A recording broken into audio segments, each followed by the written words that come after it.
So,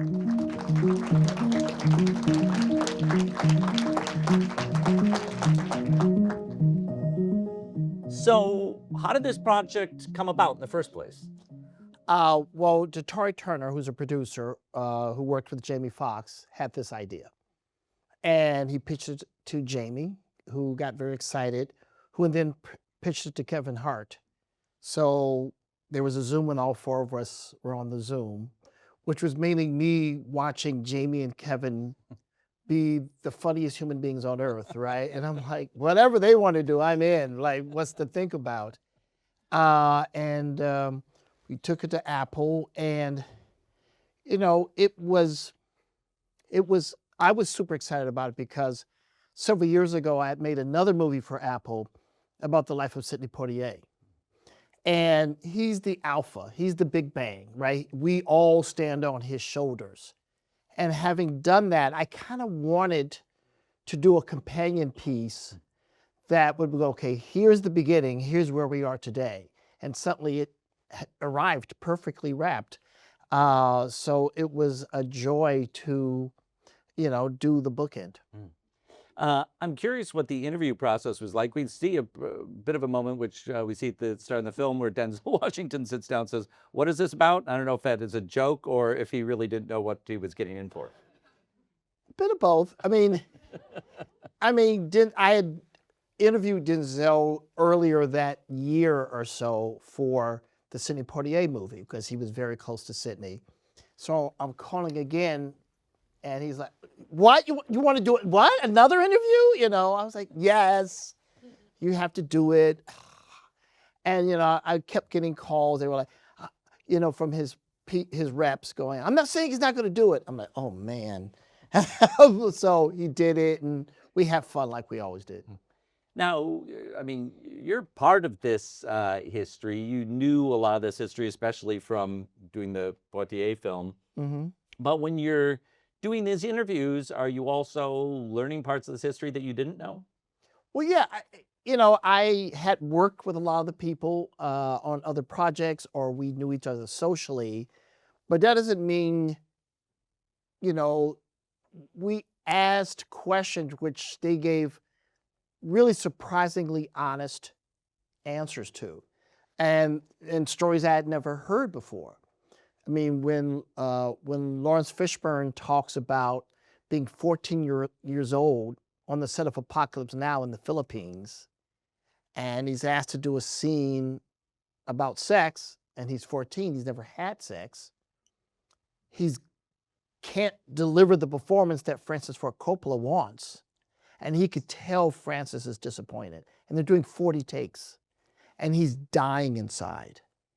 And, you know, the star of the movie comes by and he says, "Do you know you're a really great actor?" And he saved Lawrence's spirit, his soul in that moment. He said, "He saved my life." And he said, "That's what number one on the call sheet is." And that was a lightning bolt story. And there's lots of powerful stories like that in the movie. And I just felt so fortunate to be asking these questions and getting these answers, because the movie, the movie is about a winner's mindset ultimately, right? And there's all these different paths to winning. And, you know, the attitude that Denzel and Morgan Freeman have, where it's just all about craft and money means nothing, you know, versus, let's say, you know, Kevin Hart or Ice Cube. But the fact is, they're all successful and they're all doing great work. And that's an important message for everyone to hear. Like, there's all these paths to winning, but they all have something in common, which was be willing to do the work. I mean, when Kevin Hart talks about years and years of failure, like, "This is going to change my career." No. "What about this project?" No. and he does something extraordinary, which is that he doesn't externalize blame. He says, "I've got to get better." And he goes back to acting class. And as he says, "I'm with the weirdest people ever, but I needed that." And, you know, he got better. Yes, I mean, the title is a kind of triumphant one, number one on the call sheet, but the the pathways, the stories that you've captured are really part of that journey. So you're making your version. Shala's making her version. When you saw the interviews that she was doing, was there like a different tenor to them between how the women were saying and the men were saying? Well, I mean, we knew that there were too many stories and too many subjects to make it all one movie. And the experience of women in Hollywood and men in Hollywood were different enough that we felt like it was appropriate to make it a separate story and to have a woman tell that story. And Shala's been a friend of mine for many years. I first dragged her kind of into Hollywood when I was producing the Governor's Awards. And the people who are honored, they make a short biographical film about them. And I have been sort of politicking behind the scenes to give Harry Belafonte an honorary Oscar, because he had won an Emmy, a Grammy, and a Tony. He's like, he's one letter away from EGOT. We've got to fix this. So they decided to, in fact, honor him. And then they asked me to produce that show. So when I got the list of kind of approved filmmakers, I said, well, there's no Black people on the list. And they said, well, do you have any to suggest? I said, yes, I do. So I called my friend Shola, who happened to be in LA. And I said, there's this project. It's really important. You got to do it. You got to kill it. And she's like, but Reggie, I'm really busy. And I'm shooting laser beams at her. He goes, oh, you're just telling me what I'm going to do. Yes. Not asking. This is not an option. And she did a spectacular job and has gone and do other projects for the Academy. So I knew she would be great for this. But to kind of answer the core of your question, I wanted Shola to make the movie she wanted to make. She's a totally capable filmmaker, and I do what I want to do, and each would reflect the stories we were telling. So you've done a lot of different things since House Party. You write, you produce, you do fiction films, you do documentaries. How does the documentary aspect of that, fit into your career? What does that give you that maybe doing some of these other things doesn't? Well, it's funny because documentaries are actually the beginning of my career, before I had a career. My eldest brother Warrington was a documentary filmmaker at the kind of beginning. I mean, when the independent film movement, before it was called independent film, back when it was underground films. So, and he, I was a little kid and he would say, you need to watch this movie. And I would watch Titicut Follies by Frederick Wiseman. So I'm seeing like hardcore mainline stuff at a very, very young age. And I knew I wanted to make scripted films, but I also kind of made a decision very early on. Well, I guess I had a list. You make a list when you're like 12 or 15, right? And I'm still working through that list, right? But I didn't see any reason why I shouldn't do whatever looked exciting. So I've written comic books. I've produced the Oscars. It's just like, oh, let's do that.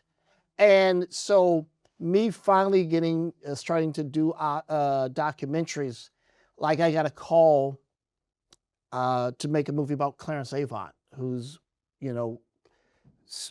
secretly was one of the most powerful people, certainly in entertainment, but, in the American landscape. He was this kind of missing piece. And he finally was willing to tell his story. And I felt like that phone call was like a papal order from the Pope. Like, yes. And there was no way to tell that story accurately except through a documentary, because no one would believe his life. So I finally got to make my first documentary, which I was so pleased because it affected people in a very profound way, particularly in Hollywood, where people, there's a generation of people for whom, well, if you want to be powerful, you got to be famous, right? Fame is this integral part of success. And his whole thing was he was the best friend of the most famous, powerful people you know. But his power came from not being famous.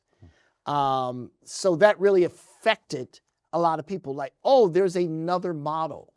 And here's a guy who is involved in music and film and television and organized crime adjacent, you know, and he's helping presidents get elected. Wait, you know, so that was super satisfying. And then I said, well, what can I do after that? I mean, Clarence was such an amazing man. And then I got a call about Sidney Poitier. So, oh, well, that would be different. Because Sidney was such a giant to me. His career as an actor, as a filmmaker, as an activist, I felt like it's such a part of my DNA. I would say, wait a minute. I so take him for granted. I've so consumed him my whole life. I have to stop and think how important he is to me. So it was super satisfying to do that, to tell that story. And now with this, here's the thing. When I go to a barbershop, right, which is a perfect barbershop where, you know, if you want to argue about Kobe versus Jordan versus LeBron, you need to come to my barbershop. This is where it's going down. And they watch a lot of self-help and inspirational videos about how to be a better business person, how to improve yourself, sort of, you know, there's a whole world of kind of Black Tony Robbins type characters, right? And those are playing a lot in the barbershop. And so when this opportunity came for this movie, I was like, wow, here's a chance to tell, there's a lot of stories about Black pathology and dysfunction. And let's tell success stories, one after the other after the other. And so many people have said, oh my God, Reggie, your timing is so perfect because here we are under attack, you know, attacks on DEI, attacks on all this stuff. I'll say, well, that's just God making decisions, right? You know, you work for years on something. I mean, this one, it took a while because they're all very busy. These people who are number one on the coalition. They sure are. So we were like, yeah, Reg, we got you 2029. No. Before then. So it took our time. We gathered everybody, and it came out when it was needed most. Yeah. So as we finish, I do want to ask you about this moment that it's coming out in. You know, how do you feel it's landing in this moment? Extraordinarily well, you know, and I'm really so grateful for the audience response. You know, you go on the internet where hate goes to live, right? And you're scrolling down on the comments and everybody likes it. There's no anger, there's no nastiness, there's no weird, toxic reactions. People are grateful.